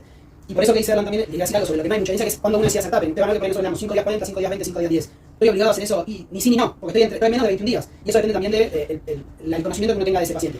Por regla general, cuando uno no tiene ninguna información de ese paciente, lo que tiene que hacer es darle no menos de 3 días y no más de 5 días, ¿sí? Y que lo controlen en 48 horas. Y ahí se ve y se termina de decir qué esquema, según la respuesta que tenga el paciente, qué esquema de corticoides hay que hacer, ¿sí? Yo recuerdo un paciente que era un cañón sobre la parte que tenía de póster, cuando decía siempre que el mayor componente era el asmático obstructivo y esas cosas. Y que el viejo terminaba de hacer la corticoterapia, el día siguiente venía con la crisis. Lo dejaba 5 días, un par de veces le hicieron tapering, con ese paciente? no sé qué cosa. Sí, sí. Igual, aparte. Garay era un caso aparte. Él tenía espirometría normal. Él tenía algo que se llama pseudonormalización de la espirometría. Él tenía hipoventilación, obesidad, apneas del sueño, hipercapnia. Y tenía un componente que era principalmente amatiforme y EPOC. Era difícil, no, o sea, yo le veía la pasada de Jaime y era súper difícil de manejo y era recontra artesanal. No vas a encontrar una guía de qué hacer con Garay. Y él tenía una tomografía donde tenía muchísimo enfisema en los lóbulos superiores y en las bases tenía un patrón intersticial. Entonces, como eso genera una alteración fisiológica del pulmón, donde le aumenta la compliance en una parte y se reduce en la otra, es normalizar la espirometría. La espirometría tiene un BPD de 70%. El tipo se logró 88. ¿Sí? En su mejor día se logró 88. Pero bueno, esos son casos puntuales que... Y pensás en eso, por ejemplo, alguien que viene haciendo como crisis recurrente, porque vos pones 5 días, después, no sé, puede pasar 2 o 3 días, una semana después del invierno, vuelve a hacer una crisis porque pones 5 días más. ¿Qué haces con ese paciente? ¿Te pones atrás? No, no ¿Qué pasa? Eso, si estamos hablando de asma, no cambias el manejo inicial. Es un paciente que en algún momento, cuando ve el neumonólogo, se tiene que dar cuenta que es un paciente que es córtico dependiente. La definición de córtico dependiente, y por motivos a veces de la farma, fue modificándose, es bastante sencillo. Para vos que es un paciente con tratamiento y con seguimiento que recibe más de 2 pulsos de corticoides al año, 2 al año nada más, ya tiene indicación de evaluación por centro especializado como candidato a biológicos. Un paciente como el que me contás, que tiene su tratamiento y que viene todos los meses y puede tener corticoides, es un paciente córtico dependiente. ¿Sí? Hay que fenotipicarlo y probablemente es inyectable ese paciente, si es efectivamente asmático. No es algo que, eso es una de las cosas que no van a poder resolver. No me preguntas, ¿está mal que le sigan corticoides? No, le tenés que dar corticoides. Y después es trabajo del neumonólogo en ambulatorio y de que hay que conseguir que alguien le prescriba biológico, lo cual es hoy en día imposible. En biológico, los más baratos son de 6 a 7 millones y el desfile que se mueve, se con 15 millones de esos por mes. Y es un tratamiento que se evalúa a los 6 meses y si responde bien, lo tiene que seguir por ahora en forma permanente, no se suspende. Pero ese es un paciente que es mucho más complejo, pero si la pregunta es sobre los corticoides, se los tenés que seguir dando. Y de hecho, esos pacientes nosotros en ambulatorio muchos de ellos tenemos condenados sin pastillas corticoides en forma permanente, porque no tenemos otra cosa para evitar que esté acá en la guardia de 4 meses. Al alta se debe iniciar medicación de rápida acción para mejor manejo de los síntomas en reemplazo de la medicación previamente utilizada de estabilización del cuadro. No, hagan esto nunca. Esto pasa un montón. Uno tiene pacientes con asma, también, que por ahí hace 2 años que no tiene una crisis, uno lo tiene con un combinado y andan perfecto, tienen una crisis de asma a veces hasta leve, le dan el salbutamol, el diplatropio, el budesonide y el pongo y le dicen, no, Alfredo, no lo uses más. Y viene el consultorio de neumo, que mejor 2 días porque viene un corticoide inyectable y viene peor. El tratamiento de base no se modifica nunca y no se modifica nunca para abajo, sobre todo. Si ustedes están en una guardia y tienen buen manejo y quieren interrogar al paciente y en la tercera vez que le viene una crisis y lo tienen con un corticoide inhalado y quieren escalarle el tratamiento, no es obligatorio porque para eso le mandan al neumonólogo, pero si ustedes lo quieren hacer, eso está perfecto. Ustedes, en la tercera vez que el paciente en la guardia viene con un budesonide solo y le quieren poner un budesonide formoterol, está perfecto, nadie le va a decir nada. Después veremos si se lo dejamos o no, pero eso es una decisión que está bien. Pero bajarle el tratamiento nunca, porque uno de los criterios para mejorar, para aumentar el tratamiento es las crisis. Son 2 principalmente, que es las crisis de asma y el uso de medicación de rescate. Esos son los 2 criterios que usamos para movernos en los escalones de China, ¿sí? Sí, lo que a veces pasa acá es el tema del acceso. Sí, por ahí, sí. claro, entonces, como vos tenés ahí el agua y el coso, lo mandás con Eso es otra cosa, nosotros nos pasa eso también, que eso el paciente usa, no sé, neumoterol, viene con una crisis porque hace 10 días se quedó sin neumoterol. Y cuando tenés neumoterol y le das budesonide, pero vos no le estás escalando el tratamiento, porque es un paciente que te vino con una crisis sin medicación. Vos no estás suspendiendo su medicación de base, le estás dando lo que tenés. Son 2 situaciones completamente distintas. A veces las situaciones que dicen, no, yo usaba, pero ya no tengo más, y yo lo único que puedo dar es algo que Eso es una situación distinta que a nosotros también nos pasa. Lo que yo sí les puedo dar como consejo, porque es lo que hacemos nosotros, es cuando yo no tengo un combinado, les dejo el budesonide y el diplatropio juntos a modo de combinado, que es sencillo el esquema, es 400 de budesonide cada 12 horas, que son 2 puffs a la mañana y 2 a la noche, y 40 de diplatropio a la mañana y a la noche, ¿sí? Que son 2 puffs de diplatropio. Le dejas ese esquema. Es lo ideal, no, pero bueno, es lo que tenés y es mejor combinarle el budesonide con el diplatropio cada 12 horas y rescate con salbutamol. En general, nosotros lo que hacemos cuando tenemos un paciente que no consigue, que nos quedamos sin combinado, que es un paciente que anda con combinado y que no le alcanza con el corticoide de monoterapia, le usamos agregado el budesonide y el diplatropio. ¿Lo van a encontrar escrito en un lugar? No, pero bueno, es eso o dar un abrazo, no tengo otra cosa para hacer. Oiga, comprarle el Freire, no, sale caro. Lo pasa con pacientes, no con todos. Bueno, acá de vuelta, los escalones del tratamiento y que la selección de un tratamiento de STEPAP, que significa subir en el escalón, que es bajar, depende principalmente de las regulaciones y el uso de beta-2. Y si tenés un LAMA disponible, ¿lo usás? ¿Para qué? Para una crisis, no. No, O sea, no es la que sí, ya sé. Voy a decir lama solo.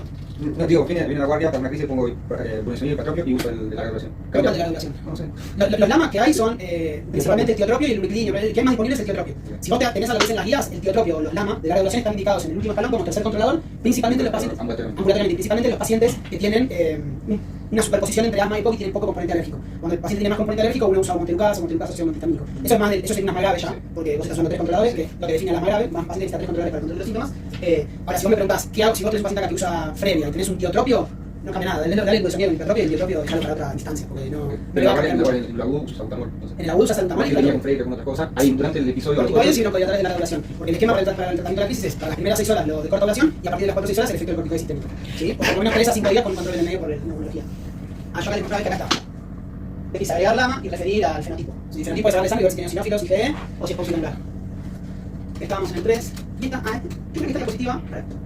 No solamente porque quería poner una diapositiva con una guía. Me parece que eso lo puede porque para que vean los tratamientos que hay de asma, ¿sí? Lo que hay en la guardia, generalmente lo que tienen arriba, el salbutamol, el diplatropio y el lamocol, que es budesonide, o fluticasona a veces, que es lo mismo. Y lo que nosotros usamos, si tuviéramos todo disponible, van a ver que son cosas que no terminan nunca. Y en formas de presentación totalmente distintas y diferentes. Y el advenimiento de los inyectables, que encima acá me falta uno, que es el Telespire, que es uno que salió el año pasado. Principalmente reforzando la idea de que todo eso que está ahí abajo, problema de neumonólogo, ¿sí? Si hay que hacer algún cambio sobre eso, es problema de neumonólogo. Si ustedes saben y tienen la voluntad de modificar algo, salvo los inyectables que son no porque es estúpido especial, tienen algunas cosas que quieren modificar el tratamiento, para arriba, lo pueden hacer sin problema, nadie se enoja, si a mí me viene un paciente eso al hacer consultorio, vayan, de última se lo sacaré y lo acomodaré, listo, no pasa nada. Pero nunca para abajo, ¿sí? Nunca de cualquiera de las cosas que estén ahí para arriba, salvo que sea por una cuestión de disponibilidad, ¿sí? Esto es lo que preguntaba Alan. La administración de sulfato de magnesio endovenoso mejora ostensiblemente la posibilidad de evitar la internación en una crisis de más grave. Ostensiblemente, para poder. Oh, sulfato de magnesio. Hermano, Hay una actualización de esto. Es la última dieta exactamente lo mismo que antes. Medio como que dice, bueno, si está muy mal, fíjate, pasáselo por si mejor un poco. ¿Y por qué te pensás que es así? Está bien eso, es una indicación que uno le hace y no están viendo lo que están escuchando, pero uno levanta los dos hombros y se le pasa igual. ¿Por qué? Sin saber cuál es la evidencia que va a aparecer ahora. ¿Qué les parece que puede pasar para que se tome esa decisión? Porque no es refractario. Claro, Hay evidencia contradictoria. claro, Hay un montón de evidencia a favor y un montón de evidencia en contra que supuestamente acorta o reduce los tiempos de internación. El inhalatorio, no sé si en un momento Es estaba novedoso. El uso tanto del sulfato de magnesio como del Heliox inhalatorio no está recomendado. Lo que está recomendado es un único pulso de sulfato de magnesio en pacientes que tienen crisis graves con el fin de mejorar o reducir el riesgo de internación de ese paciente. Y la evidencia, si ustedes la buscan, es contradictoria. No hay una evidencia que sea por sí o por no. Y lo que recomiendan las guías es, bueno, si es una crisis más grave y no está asociada a ninguna complicación o nada, bueno, hasta que haya una evidencia se puede hacer, ¿sí? ¿Cómo? Tiene un efecto que relaja el músculo liso. El músculo subclavial. Claro, es una elección de endotrina. Y van a ver que está a favor y en contra. Y esto había un trabajo sobre el uso de magnesio inhalado que no tiene ningún beneficio. Esto no sé por qué me quedó así, no importa. Todavía no apareció el abajo, no lo lea. Pero la vía de administración de elección para los bronquiolares en una crisis de asma es la inhalatoria mediante nebulización. Esto te apunta a la pregunta, ¿es lo mismo PAF nebulización que es mejor que es peor? Es lo mismo, pero también hacemos, nebulizamos todo.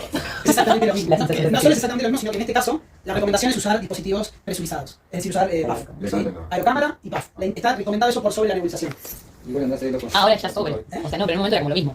Es lo mismo de si vos haces la nebulización perfecta. Lo que está recomendado es hacer el PAF, porque vos le pones la máscara del piel al paciente y lo dejás ahí, porque tarda 20 minutos, media hora en hacer la nebulización, y vos no sabés qué parte de la medicación le va a entrar, cuál no. Vos le pones una cámara, le haces 2 pasos al tomo, 2 pasos al decir respira hondo, lo dejás descansando 15 minutos y vos sabés que la medicación se la hizo. Y no hay discusión, recibió esa medicación. Vos, esto le ha pasado, vos dejas a un paciente haciendo la nebulización, te vas a ver qué hora es, volvés y el paciente tiene la nebulización corta de gorro. Sí, pero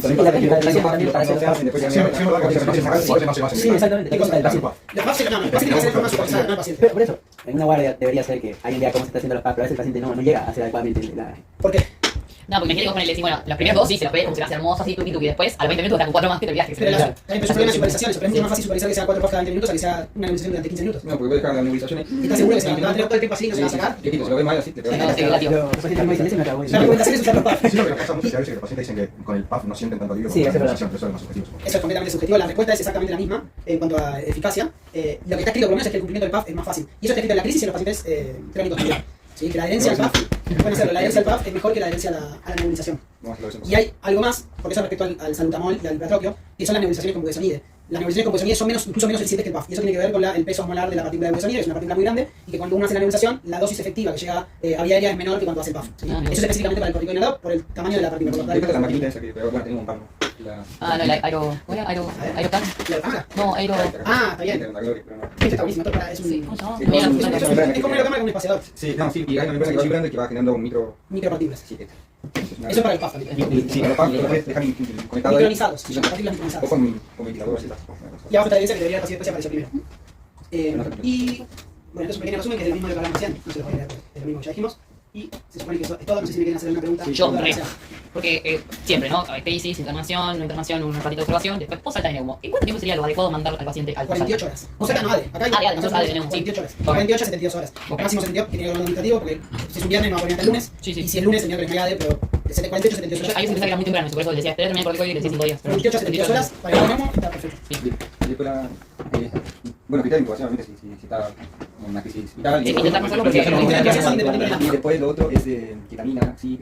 Ketamina no, lo que sí es la discusión que hay sobre la adrenalina. El uso de adrenalina endovenosa, que está indicado principalmente en anafilaxia. Igual creo que había algo, mira. Ahí está, el uso de la adrenalina parenteral no está indicado en nebulización, salvo en el caso de anafilaxia. Y la vía de elección es intramuscular. Eso es un negativo de la no.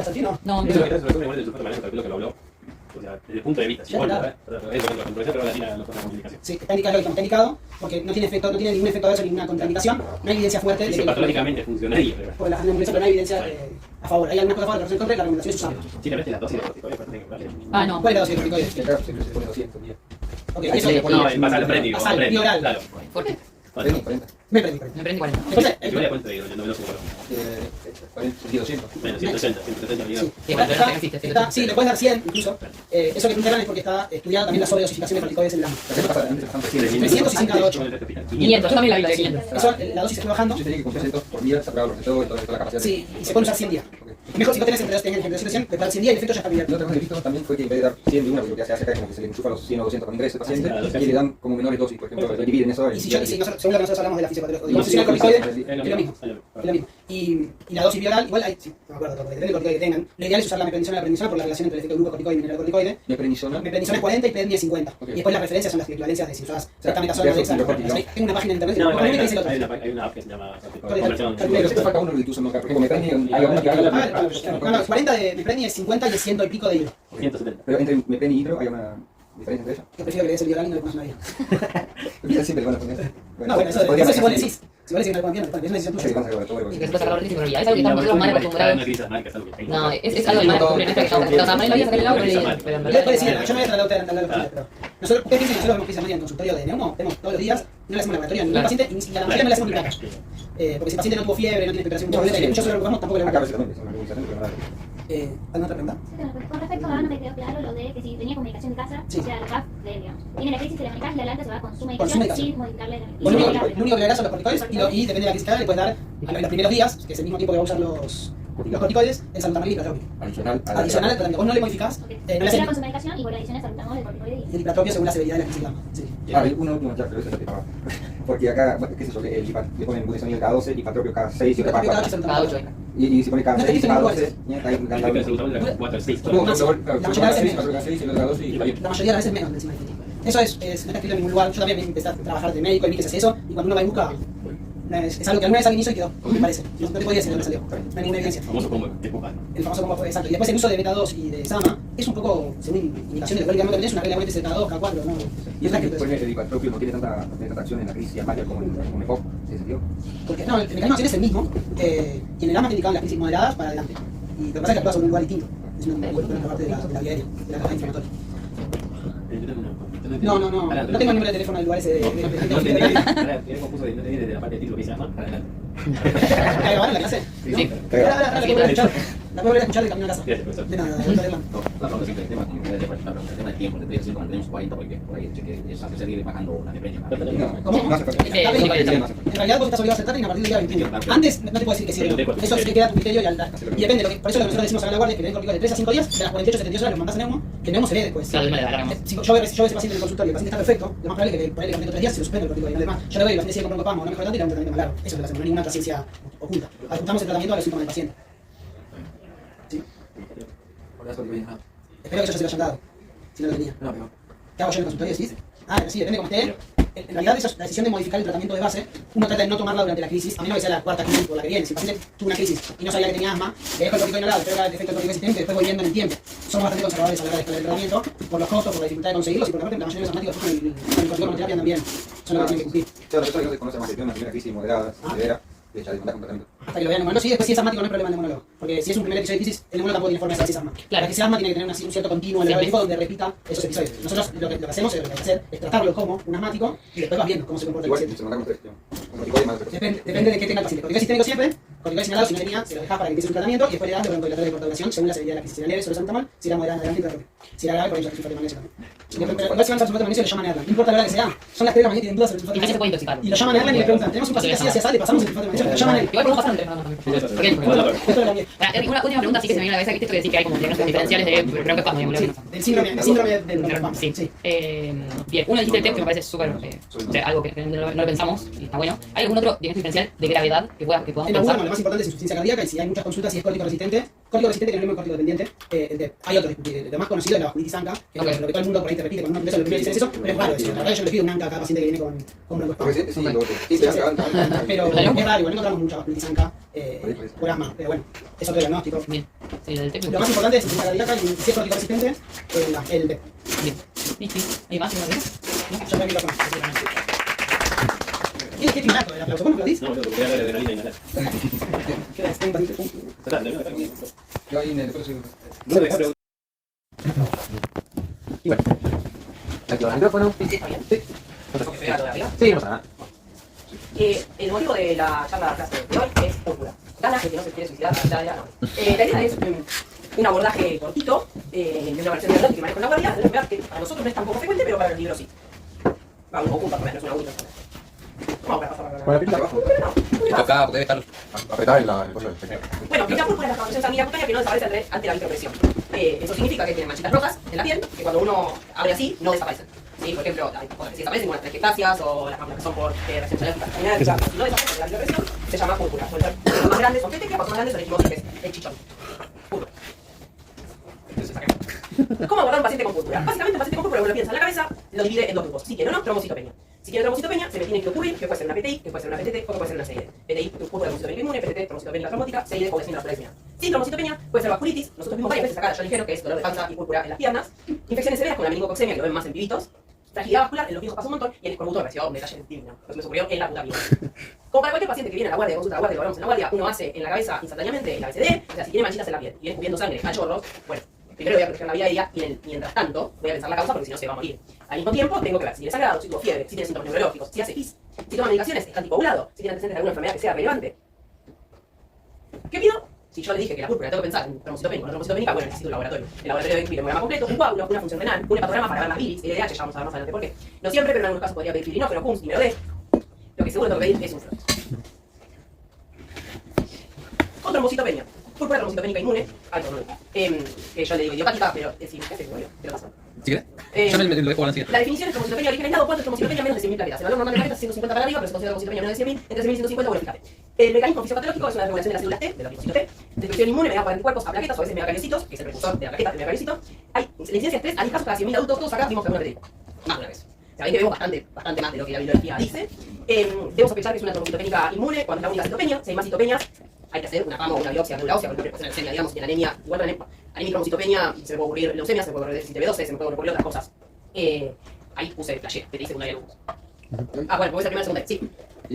Dos cositas que siempre que veo una púrpura y un frotis, sí. está en un saque. Sí, así de grande el violeta. Pues, y después el otro. Si tiene trombocitopenia, más que nada. Y después la trombocitopenia sin púrpura, la teoría. Pensar en eso también. Sí, buscala, porque la tiene. No está así como la foto que yo te puse, pero puede tener pequeñas en el paladar. O sea, esa foto que yo te puse es claramente tiene púrpura. Sí, si tiene 80.000 plaquetas, buscale la púrpura. Si no las tiene, pedí un frotis porque no tiene 80.000 plaquetas. Porque en el frotis son plaquetas agrupadas y se cuentan. El contador de plaquetas cuenta por tamaño. Entonces, si la plaqueta es muy chiquita, capaz pasa como linfocito. Puede ser con el otro que a veces se hace. ¿Qué hacen el frotis en los extremos y las contás? No, claro, porque en algunos casos nos ha pasado de que el EDTA que trae el frasco de hemograma produce agregación plaquetaria. Entonces nos piden que mandemos el hemograma en el punto verde. Bueno, no me ha pasado nunca. Sí, siempre me ha pasado. Cada púrpura trombocitopénica inmune puede ser primaria, o sea, porque sí, o secundaria, en relación a otras enfermedades. Hay que solicitar el frotis para confirmar la citopenia y entre las causas secundarias más frecuentes, serologías, anticuerpos tiroideos, TSH, hipotiroidismo. Bueno, esto es de la... no puse la bibliografía al final del reglamento, no leo más. Pero esto es de la guía de la Sociedad Argentina de Hematología. Porque suele suceder que viene Mato y dice metilprednisolona o metilprednisona y otro dice Dexa y bueno, los dos son posibles, digamos. La guía recomienda, el consenso de la Sociedad Argentina de Hematología recomienda metilprednisona 0,5 miligramos por kilo por día. La respuesta inicial es mayor que con la dexametasona, pero el mantenimiento de la respuesta es menor, tiene más recaída. ¿A nosotros nos importa que tenga más recaída? Pues no, porque somos hematólogos, se encantará el hematólogo. Lo que sí me parece como importante es cuando se requiere el aumento inmediato de plaquetas, el corticoide no actúa inmediatamente. ¿Cuándo requiere el aumento inmediato de plaquetas? Cuando tiene menos de 1000, no, cuando sangra. Cuando sangra de manera peligrosa, el sangrado del valero, sangrado digestivo profuso. En ese caso, aumento inmediato de plaquetas, es inmunoglobulina endovenosa, 1 gramo kilo por unos días consecutivos, más después de metilprednisolona, que ese es el solumedrol. Esta estrategia suele demorar igual 24 o 48 horas, entonces si sangra ocasionalmente se da plaquetas. Que no tiene. Se transfunde. ¿Tiene que ver el cuadro? No. Te está sangrando la cabeza o el tubo digestivo, no hay peor cuadro porque se te vuelve ahora y 45 minutos. Que después sí va a ser destrucción inmune de las plaquetas transfundidas por ese problema de Bruno de dentro de 2 horas. Que no, igual. Que además igual, mientras vas iniciando ya la terapia la terapia inmunosupresora en el mismo momento. Bueno. Pero solamente cuando tienen un sangrado peligroso, no importa el número de plaquetas. Plaquetas no detectables no es razón para inmunoglobulina, si el paciente es así, ¿ok? PTT, a lo que yo vine fue a esto. La PTT es una causa de púrpura poco frecuente, mucho menos que la PTI, 2 a 6 por millón de habitantes. Más del 95% de las formas de PTT son adquiridas, dadas por la inhibición plasmática de la AMS13, que participa de la cascada de coagulación y la agregación plaquetaria junto al factor de von Willebrand. No importa. La presentación clínica, característica clásica, la tirada clásica, es trombocitopenia, anemia hemolítica amiloangiopática y daño órgano blanco. Es un diagnóstico diferencial importante del síndrome urémico hemolítico. El síndrome urémico hemolítico tiene actividad de la AMS13 mayor al 10% y la PTT menor al 10%. ¿Nosotros medimos AMS13? Pues no. Tampoco, o sea, sí se manda a medir, creo que la AMA lo hace, porque hemos mandado desde Mato, pero tarda un millón de años. No vas a esperar el resultado de la AMS13 para iniciar el tratamiento. Esta es la anterior. Entonces, perdón. Trombocitopenia, esquistocitos en frotis, hemólisis en el lago y CUMS negativa, pienso en PTT. ¿Por qué tengo que pensar en PTT? El tratamiento precoz disminuye la mortalidad. Es una patología que tiene altísima mortalidad. Y el tratamiento precoz salva vidas. Es una patología poco frecuente, que no se nos ocurre hasta que te cruzaste un y te la comiste. A todos nosotros nos la comimos. Y el tratamiento precoz disminuye la mortalidad. Hemólisis intravascular significa fuera del vaso del hígado. O sea, en el vaso con B larga, en el vaso con B corta, fuera del vaso del hígado. El eritrocito se rompe en el vaso sanguíneo, libera hemoglobina, la hemoglobina es tóxica fuera de donde tiene que estar, de adentro del eritrocito. Entonces hay una proteína que se llama aptoglobina que pega a esa hemoglobina, entonces empieza a descender la aptoglobina libre, que es lo que se dosa, el descenso de aptoglobina nos habla de hemólisis por daño mecánico del eritrocito, ¿sí? Que es eso lo que veo, es el eritrocito, es el daño mecánico del eritrocito. Como en la PTT, el daño del eritrocito es mecánico, la prueba de Gauss directa da negativa. O sea, no hay un anticuerpo que se pega luego, reconoce el linfocito, rompe el eritrocito del vaso con el hígado. No, hay agregación plaquetaria por déficit de Adams 13, inflamación del endotelio y el eritrocito se rompe porque no pasa por el cañito. Y esos son lo que son los eritrocitos, que son estos que son hermosos, que son las empanadas. El tratamiento es la plasmaféresis y la corticoterapia sistémica. No espero el dosaje de Adams 13. No, lo más probable es que esto no lo recuerden y no se les ocurra. Igual hay que pedir el dosaje de Adams 13. Pero bueno, si se sospecha PTT, se trata. Si me equivoco, muere. Pero no, si no la trato, muere. Tiene alrededor del 80% de mortalidad la enfermedad con el tratamiento tardío. O sea, entonces, si tiene patrón de hemólisis en el laboratorio, plaquetopenia. El daño de órgano blanco, como se afecta a esto de la vasculatura, sobre todo de la microvasculatura, se llama falla renal y encefalopáticos, se ponen encefalopáticos. ¿Tiene que tener sí o sí encefalopatía? ¿Tiene que tener sí o sí falla renal? No, es lo más clásico. O sea, piensen que se dañan los vasos, sobre todo más chiquitos, ¿sí? Le pedimos un frotis, sospecho, veo quitocitos, si veo quitocitos, el paciente está agudo, tiene falla renal y plaquetopenia, por favor. Cuando vean la plaquetopenia necesito que entre las opciones que se les ocurran sea la PTT y vayan a buscar eso. Che, tiene falla renal, está boludo. Si alguna vez me vieron evaluar, sobre todo estas conversaciones las tengo seguro con personas. ¿Tiene plaquetopenia? ¿Está boludo? Lo primero que preguntamos. Es muy frecuente la alteración neurológica de la PTT. Y por último, la población intravascular diseminada, encontré una definición de scoring de la CID. La CID se presenta más frecuentemente en relación a sepsis o a trauma. Hay mucho escrito de sepsis, no tanto de trauma, en relación al CID, ¿sí? Es un desorden intravascular también, antídoto, mortal, caracterizado por activación de cajas de regulación a nivel sistémico, discriminación de fibrinolysis, injuria endotelial que resulta en microtrombosis, o sea, bastante parecido a lo que acabamos de hablar. Progresa en fases iniciales, desde asintomáticas hasta fases avanzadas, original hemorragias y disfunción orgánica. El problema en la CID es que la activación endotelial por otra causa, que puede ser la sepsis o el trauma, hace que se activen las cascadas de coagulación y no tenga la respuesta correcta del balance de la de fibrinolisis, que sería la de anticoagulación, y empieza a haber microtrombosis por todos lados, con compromiso de daño de órgano blanco, ¿sí? El diagnóstico precoz en relación a pacientes sépticos permite la instauración de tratamiento específico disponible por región, porque fuman trombomodulina y boludeces que ojalá algún día, pero no. Y reducción de la mortalidad. Es importante buscar el diagnóstico cuando se reconoce al paciente séptico y buscarla así a las 48 horas, porque cuando llego que tiene los dedos negros, bueno, claro, empiezan a acabar en vos. Hay un score para el diagnóstico de SID. Uno es coagulopatía lucida por sepsis, el otro es coagulación intravascular diseminada. Les puse ahí la tabla, cuando les dije que podemos pedir número D o fibrinógeno, me refería a esto, al diagnóstico de CID. Lo leen, digamos, el recuento de plaquetas, el número D, el TP, si tiene hipofibrinogenia o no tiene hipofibrinogenia, el score de SOFA, porque estamos hablando de CID en sepsis, para hacer el diagnóstico. Y el tratamiento son dosis terapéuticas de vaina para anticoagular, de vaina y no SAR, ¿sí? Que demostró ser superior a la no fraccionada. Entonces, amigo, no puede cagar. La otra parte de la rama, que es la púrpura no trombocitopénica. La púrpura sin trombocitopenia, me pareció que ahí sí, nos matamos todos, el mambo recopado, no vamos a la vasculitis. Pero si tienen púrpura sin trombocitopenia, lo primero que se le ocurre no es una meningococcemia en un adulto. Eso es algo que seguramente los pediatras piensan inmediatamente, no lo sé. No es lo primero que se me ocurre igual. El tema del meningococo hace brotes. O sea que siempre el paciente de caso ciego de un brote de meningococos, mira, la suerte es que no hay pensado con meningococo. Si yo tengo un paciente que me dice inmunosuprimido con púrpura, lo primero que voy a buscar es CID. Si no tiene trombocitopenia, digo, pasa, yo me pregunta. Porque es un pensamiento, seguramente tengo más tiempo. El diagnóstico de vasculitis no hay en la emergencia, salvo que tenga púrpura sin trombocitopenia y 6 de creatinina. Bueno, ahí sí es en la emergencia. Que tenga púrpura sin trombocitopenia y una hemorragia que tenga púrpura sin trombocitopenia y esté encefalopático. Que tenga púrpura encefalopático pero no tiene trombocitopenia, no pienso en PTT. PTT es con trombocitopenia. Pienso en una vasculitis que afecta el sistema nervioso central. Eso es importante. La vasculitis hay un montón de clasificaciones de vasculitis según el tamaño de vaso que se afecta, según el órgano blanco, según...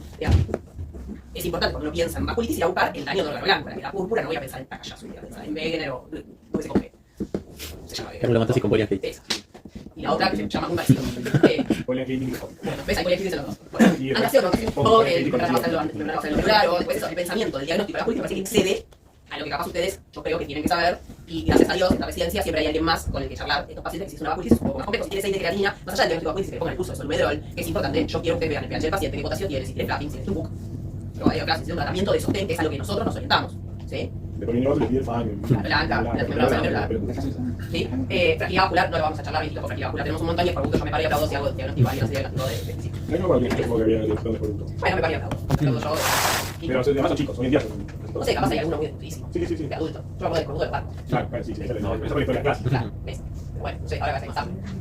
Bueno, no, pero ahora no me acuerdo, porque está en relación también, o sea, imagínate, los limones y los baratas, digamos. Sí, que no se come como limón. No, bueno, me gusta que no. Claro que yo no digo limón. Digo limón como limón.